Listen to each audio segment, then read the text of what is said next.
Good morning students, I welcome you all to the science video section.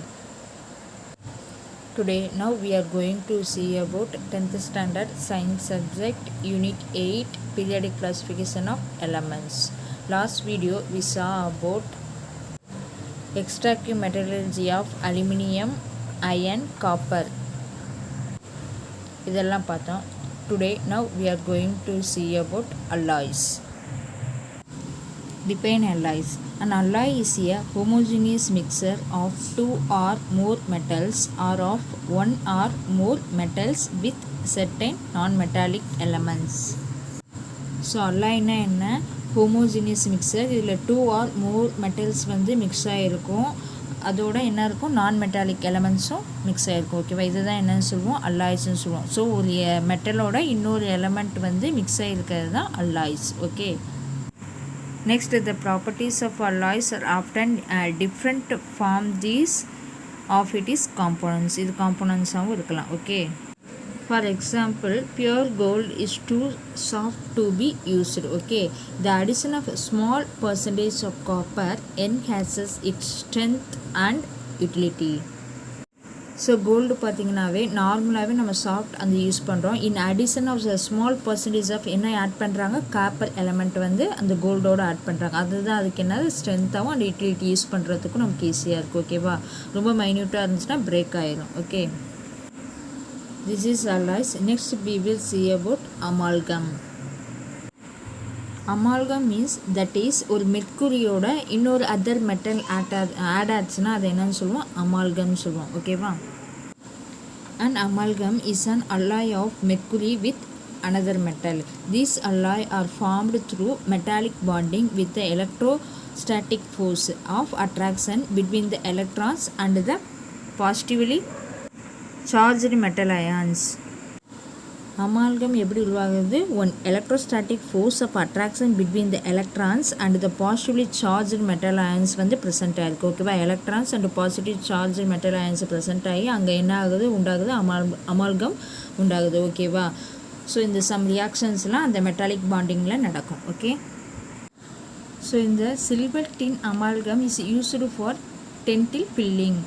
அந்த dental பில்லிங்க்கு இந்த silver டின் வந்து டென்டில் பில்லிங்க்கு வந்து use ஆகுது. ஓகேவா, this question is ask for one mark question is very very important one. Okay, so இது மாதிரி நம்மளோட டீத்தில் வந்து கேப் ஆயிடுச்சுன்னா அதை வந்து ஃபில் பண்ணுறதுக்கு இந்த சில்வர் டின் அமால்கம் வந்து யூஸ் ஆகுது. Okay, this question is ask for one mark questions. Okay, silver tin amalgam is used for dental billing.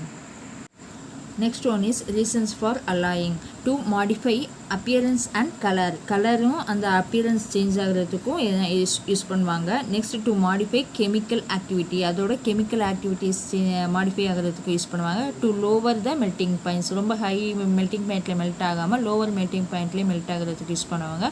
To increase hardness and dental strength, ஹார்ட்னஸ்ஸாக இருக்கிறதுக்கு. To increase resistance to electricity, இதுக்கெல்லாம் வந்து some ரீசன்ஸாக amalgam வந்து use பண்ணுறாங்க. ஓகேவா, sorry alloying.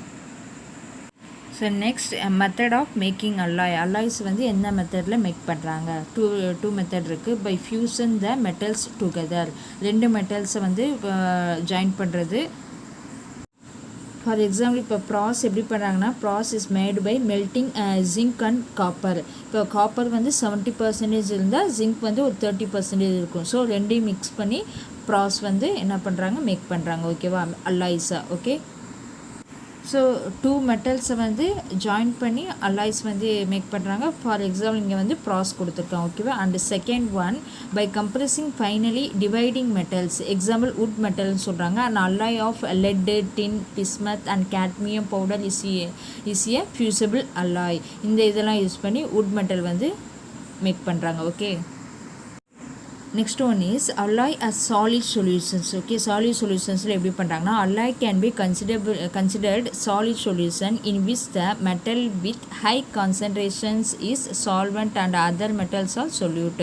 High கான்சன்ட்ரேஷனில் solvent இருக்கும் அண்ட் அதர் மெட்டல்ஸ்லாம் நம்ம என்னென்னு சொல்லுவோம், சொல்யூட்டுன்னு சொல்லுவோம். ஃபார் எக்ஸாம்பிள் இங்கே ப்ராஸில் பார்த்தோன்னா copper is a solvent and zinc is a solute. Okay, so அதான் எக்ஸாம்பிளாக கொடுத்துருக்காங்க. Brass is a solid solution of zinc சொல்யூட்டாகவும் இன் காப்பர் வந்து சால்வெண்ட்டாகவும் யூஸ் ஆகுது. Okay, next let us see types of alloys. Based on the presence and or absence of iron வச்சு alloys வந்து two types சொல்கிறாங்க. One is ferrous alloys and another one is non-ferrous alloys. Okay, classified into two types. First let us see ferrous alloys. Contain iron as a major component. Iron தான் இங்கே வந்து major காம்பனண்ட்டாக இருக்கும். ஓகேவா, a few examples of ferrous alloys are stainless steel, துருப்பிடிக்காத இரும்பு சொல்லுவாங்க, அதுதான் stainless steel, nickel steel extra. இதெல்லாம் வந்து ferrous alloysக்கு எக்ஸாம்பிள். நெக்ஸ்ட் நான் ferrous alloys. these alloys do not contain iron as a major காம்பனண்ட்டாக இருக்காது. ஃபார் எக்ஸாம்பிள் ஒரு 100ல் 30% தான் இருக்கும் நான் ferrous alloys. ferrous alloysல வந்து 70% அயனாகவே இருக்கும். அதர் மெத்தட் வந்து 30% இருக்கும். ஓகேவா, ஸோ நான் ஃபெரஸ் அலாய்ஸ் வந்து லெஸ்ஸாக தான் இருக்கும். ஃபார் எக்ஸாம்பிள் அலுமினியம் அல்லாய் கொடுத்துருக்காங்க, copper alloy extra. Okay, next we will see about 3 alloys types கொடுத்துருக்காங்க. ஸோ இந்த அலாய்ஸ்லாம் எதுக்கு யூஸ் ஆகுதுன்னு பார்ப்போம். First let us see copper alloys. Non ferrous இருக்குது. ஸோ நான் ஃபெரஸ்னால் அயன் கண்டென்ட் கம்மியாக இருக்கும். ஓகேவா, ப்ராஸ் கொடுத்துருக்காங்க, அதில் காப்பர் அண்ட் ஜிங்க் மிக்ஸ் ஆகிருக்கு. எதுக்கு யூஸ் ஆகுதுன்னா electrical fittings, medals, decorate items, hardware இதுக்கெல்லாம் வந்து யூஸ் ஆகுது. ஓகேவா, நெக்ஸ்ட் ப்ரான்ஸ். இது வந்து ஸ்டாச்சூஸ். ப்ரான்ஸில் என்ன மிக்ஸ் ஆகிருக்குன்னா காப்பர் அண்ட் எஸ்என் மிக்ஸ் ஆகிருக்கு. அது வந்து ஸ்டாச்சூஸு, காயின்ஸு, பெல்ஸு, காங்ஸ் இதெல்லாம் செய்கிறதுக்கு இது யூஸ் ஆகுது. ஓகேவா, நெக்ஸ்ட் அலுமினியம் அல்லாய்ஸு. இதுவும் நான் ஃபெரஸ் தான். அல்லாய்ஸ் நேம் வந்து டிராலுமீன். இதில் வந்து aluminium, magnesium, manganese and copper இதெல்லாம் மிக்ஸ் ஆகிருக்கு. இது வந்து எதுக்கு யூஸ் ஆகுனா ஏர்க்ராஃப்ட்டு, டூல்ஸு, ப்ரெஷர் குக்கர் இதெல்லாம் செய்கிறதுக்கு யூஸ் ஆகுது. ஓகேவா, நெக்ஸ்ட் வந்து மேக்னாலியம். இதில் வந்து அலுமினியம், மெக்னீசியம் மிக்ஸ் ஆகிருக்கு. ஏர்க்ராஃப்ட்டு, சயின்டிஃபிக் இன்ஸ்ட்ருமெண்ட்டுக்கெலாம் செய்ய யூஸ் ஆகுது. Scientific instruments that means knife, some other பார்ட்டிகல்லாம் செய்ய யூஸ் ஆகுது. ஓகேவா, next iron alloys ferrous. More then iron contain தான் அதிகமாக இருக்கும். ஓகேவா, அல்லாய்ஸ் வந்து ஸ்டெயின்லெஸ் ஸ்டீல், அயன் இருக்குது, carbon, nickel and chromium present ஆகிருக்கு, எலமெண்ட் மிக்ஸ் ஆகிருக்கு. யூசஸ் வந்து பார்த்தீங்கன்னா utensils, cutlery, automobile parts.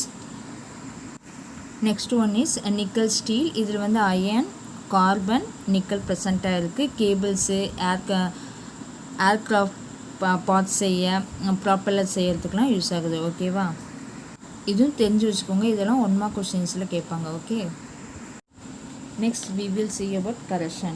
It is the gradual destruction of metals by chemical or electrochemical reaction with the environment. It is a natural process which converts a metal into metal என்னவா convert ஆகுது, oxide, hydroxide or sulphide.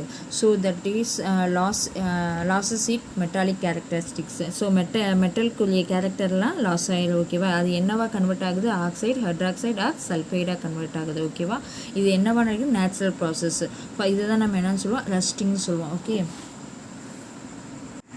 So இது என்ன process மூலமாக நடக்குது, electrolysis process. So electrolysis ப்ராசஸ்னாலே நமக்கு 3 important.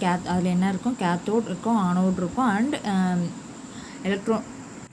Electrolyte solution இருக்கும். ஓகேவா, cathode வந்து பாசிட்டிவ் சார்ஜ், ஆனோட் வந்து negative charge.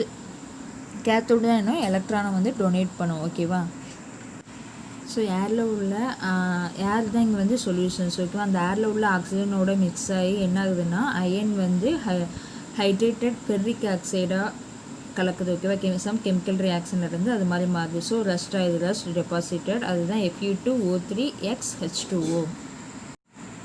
So rust is chemically known as a hydrated ferric oxide. It is formulated as Fe2O3.X Rusting result in the formation of scaling reddish brown hydrated ferric oxide on the surface of the iron and iron containing materials. So அந்த சர்ஃபேஸில் வந்து எது ப்ரெசென்ட்டாக இருக்கும், hydrated ferric oxide அந்த reddish brown கலரில் ப்ரெசென்ட்டாக இருக்கும். So அதுதான் rusting சொல்லுவோம். Okay, so next we will see about types of corrosion.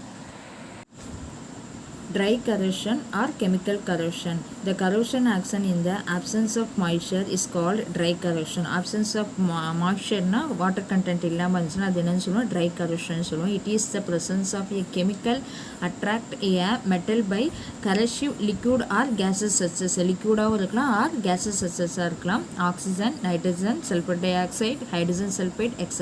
It occurs a high temperature. இந்த reaction எப்படி நடக்கும், ஒரு high temperature-ல தான் நடக்கும். Of all the gases maintained above, oxygen is the most reactive gas to impart the chemical attract. இந்த chemical attractல வந்து ரொம்ப மோஸ்ட்டாக இது இன்வால்வ் ஆகிருக்கு, ஆக்சிஜன் கேஸ் தான் இப்போ இம்பார்ட்டண்ட்டாக இதில் இன்வால்வ் ஆகிருக்கு. ஓகேவா, அதர் கேஸஸை விட ரொம்ப இம்பார்ட்டன்ட் இது ஆக்சிஜன் தான். ஓகேவா, அதனால தான் இது வந்து ட்ரை கரஷன் சொல்கிறோம். Next we will see about wet corrosion or electrochemical corrosion. The corrosive action in the presence of moisture is called wet corrosion. So presence of moisture இங்கே ப்ரெசண்ட்டாக இருக்கும். It occurs as a result of electrochemical reaction of metals with water or aqueous solution of salt or acid or bases. இதில் எல்லாமே நடக்கும் இந்த wet corrosion. Okay, next we will see about methods of preventing corrosion. So இந்த கரஷன்ங்கிறதுலேருந்து எப்படி நம்ம prevent பண்ணலாம், இந்த corrosion ஏற்படாமல் இருக்க. First one is alloying. Alloying means already you know that the metals can be alloyed to prevent the process of corrosion. For example stainless steel, ஒரு மெட்டலோட இன்னொரு மெட்டல் ஆட் பண்ணி இது பண்ணுறது தான் அல்லாயிங். ஓகேவா, இதுதான் ஸ்டெயின்லெஸ் ஸ்டீல்னு சொல்லுவாங்க. ஸோ இதில் கரஷன் இருக்காது. ஸோ இது துருப்பிடிக்காத இரும்புன்னு கூட இதை சொல்லுவாங்க. ஓகே, நெக்ஸ்ட் ஒன் இஸ் இதை நம்ம நார்மலாக வீட்டில் யூஸ் பண்ணுற ஒரு ஸ்டெயின்லெஸ் ஸ்டீல் இதுதான். ஓகேவா, next one is surface coating. It involves application of a protective coating over the metals. It is of the following steps. இதில் வந்து நிறைய ஸ்டெப்ஸ் இருக்குது, பட் சர்ஃபேஸில் வந்து ஒரு கோட்டிங் கொடுப்பாங்க. ஓகேவா, ஸோ இந்த மாதிரி ஆகாமல் இருக்கிறதுக்கு சர்ஃபேஸில் 1 or 2 கோட்டிங் வந்து அடிக்கடி கொடுத்துக்கிட்டே இருந்தால் அந்த அயன் எப்படி ஆகாது, கரெக்ஷன் ஆகாமல் இருக்கும். ஸோ இதெல்லாம் ப்ரிவெண்ட் பண்ணுற மெத்தடு. ஸோ இப்போ 4 மெத்தட் இருக்குது, அந்த 4 மெத்தடையும் 1 by 1 பார்ப்போம். Okay, first one is galvanization. It is the process of coating zinc on iron sheet by using electric current. Electric current மூலமாக யூஸ் பண்ணி ஜிங்க் ஆன் அயன் கோட்டிங் சீட்ஸாக அப்படியே லேயரிங்காக இது பண்ணுவாங்க. இதை தான் galvanizations யூஸ் பண்ணுவாங்க. ஸோ இந்த மாதிரி ஜிங்க் கோட்டிங் வந்து அயன் அந்த சீட்டில் கொடுத்தா, ஸோ இந்த galvanization பைப்ஸ் இதெல்லாம், ஸோ இதெல்லாம் என்ன ஆகுது, சீக்கிரமாக கரெக்ட் ஆகாமல் இருக்கும். ஓகேவா, அதனால இந்த மாதிரி யூஸ் பண்ணுறாங்க. Next one is electroplating. It is a method of coating one metal over another metal by passing electric current. Electric current மூலமாக பாஸ் பண்ணி one metal over the other மெட்டலோட இது பண்ணி யூஸ் பண்ணுவாங்க. ஸோ இதுதான் எலக்ட்ரோப்ளேட்டிங்பாங்க. இதுவும் one method for preventing corrosion. So see the picture. இந்த மாதிரி ஒரு மெட்டல்லேருந்து அதர் மெட்டலை வந்து எலக்ட்ரிக் கரண்ட் மூலமாக பாஸ் பண்ணி ஸோ என்ன ஆகுது, கரஷன் ஆகாமல் ப்ரிவெண்ட் பண்ணுவாங்க. ஓகேவா, next third one is anodizing. It is an electrochemical process that converts the metal surface into a decorative, durable and corrosion resistance. Aluminium is widely used for anodizing process. Aluminium mostly anodizing processல தான் வந்து use பண்ணுறாங்க. Next fourth one cathodic protection. It is the method of controlling corrosion of a metal surface. Protected is coated with the metals which easily corrodable. ஈஸிலியாக corrode ஆகாமல் மேலே என்ன coating கொடுத்துட்டே இருப்பாங்க. So the easily corrodable metals is called sacrificial metal to act as the anode, ensuring cathodic protections. So அது மேலே anode coating கொடுத்தோன்னா அந்த ஆனோடுங்கிறது கரெக்ட் ஆகும், பட் அது உள்ள கேத்தோடு வந்து மாறிக்கிட்டே இருக்கும். ஸோ அது வந்து கரெக்ட் ஆகாமல் இருக்கும். இது வந்து cathodic protections. Next let us see Pamban Bridge. It is a railway bridge which connected the town of Rameswaram on Pamban Island to mainland India. So ராமேஸ்வரத்தில் பார்த்தீங்கன்னா இது தெரியும், ஓப்பன்ட் ஆன் 1914 ஓப்பன் ஆனது. It was Indians first C bridge in India until the opening of the பந்த்ராவலி C link in 2010. We can control the corrosion and renovation of historical Pamban Bridge by the pictorial protective coating which will which will be the strong example for applied chemistry to upload our history. So அப்போயே என்ன பண்ணுறாங்க, இதை வந்து இந்த Pamban bridge வந்து correction ஆகாமல் இருக்க some கோட்டிங்ஸ்லாம் கொடுப்பாங்க, அப்பப்போ கொடுத்து மெயின்டைன் பண்ணுவாங்க. ஸோ இதுதான் நம்ம இந்தியாவிலே இருக்குது. ஃபார் எக்ஸாம்பிளுக்கு வந்து பாம்பன் பிரிட்ஜை வந்து கொடுத்துருக்காங்க. ஓகேவா? This topic is end for your unit 8 periodic classification of elements. இந்த லெசன் வந்து கம்ப்ளீட் ஆகுது. ஓகேவா? I will send you book back 1 marks and 2 marks and details everything. Okay, thank you.